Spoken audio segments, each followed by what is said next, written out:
Bitcoin is a candidate for that. It does, I think, some things well, and it's obviously it's evolving, and there are additional things like Lightning being done on top of Bitcoin. But Bitcoin per se is mostly solving for scarcity, or rather solving for essentially having no throat to choke, decentralized. So there's no one who can be coerced in any way to empty their Bitcoin account. Well, I guess they could technically, but on an individual basis, but the system as a whole cannot.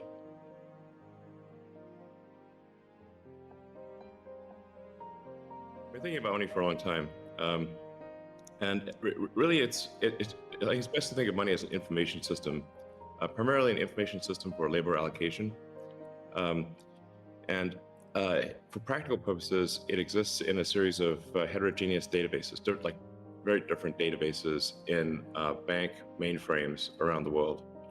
It moves quite slowly in reality. It may seem to move fast sometimes, and it does with PayPal, which is real time. But the vast majority of the systems out there are batch processing. So the actual reconciliation may take 1 to 5 business days, sometimes longer. And Bitcoin is a candidate for that. It does, I think, some things well, and it's obviously it's evolving, and there are additional things like Lightning being done on top of Bitcoin. And you have the ACH system, which is ancient and still in operation, which is allows transfers effectively like a check would be an ACH transfer, but it's not secure. And you've got the credit card systems, which are also not secure. It would be like handing your username and password to a stranger in a restaurant if you buy a meal. So there's definitely an opportunity for something that is better from an information theory standpoint. So and there you can think of it like data on a network. I think is the way to view it. What has the most throughput? What has the least error? What drops the fewest packets? Fraud, for example, being a source of error, and the government interference in currencies being a source of error. But it's fundamentally an information system. So I think it makes sense to support something that improves the quality of information with which we conduct the economy. But Bitcoin per se is mostly solving for scarcity, or rather solving for essentially having no throat to choke, decentralized. So there's no one who can be coerced in any way to empty their Bitcoin account. Well, I guess they could technically, but on an individual basis, but the system as a whole cannot. And I would like to see Bitcoin succeed. I think there's some merit to, this is not a slam on Bitcoin, there's some merit to considering something that has higher max transaction rates and lower transaction cost, and kind of seeing how far you could take a single layer network where the exchanges act as a de facto second layer. I think you can probably take that further than people realize, and as bandwidth increases over time, latency decreases. SpaceX's Starlink is actually playing a role in this, and I think long-term people will probably have, access to worldwide access to gigabit level connectivity at low latency, and so at low cost. And so then, your base layer could do a lot of transactions if you take that into account. So yeah, but like I said, Bitcoin with a layer 2 system, so they could scale to do a vast number of transactions. Same goes for Ethereum, and it has an open ledger, which is quite good. But transaction volume is low. Transaction cost is high, and usability for the average person is not yet very good. But it has a lot of potential, and I should say that, I'm not, and I apologize for taking a long time, but there certainly is a lot to say.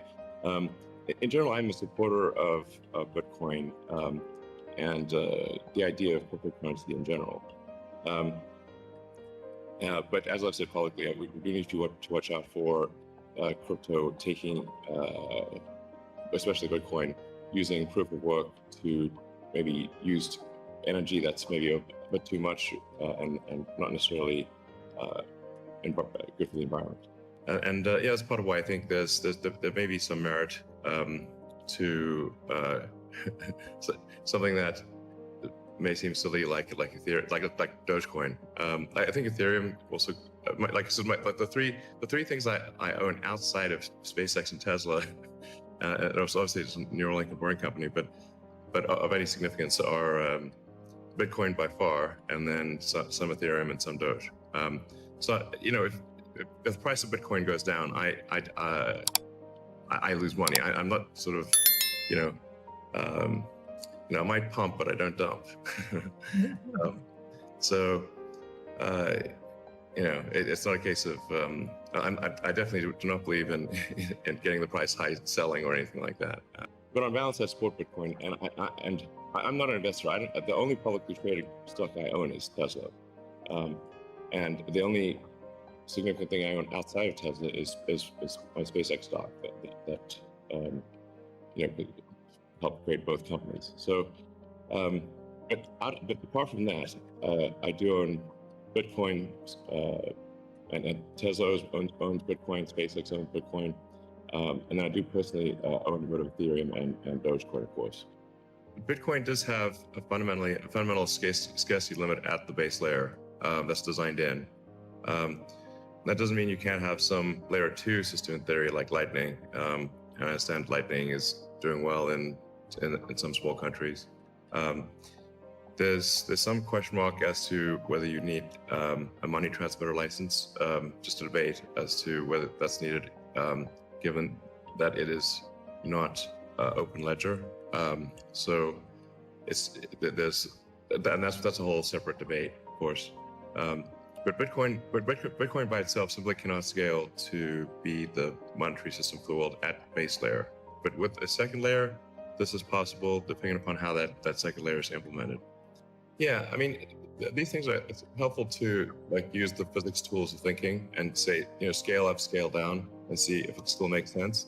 So if scaling up the transaction block doesn't make sense, why don't you scale it down?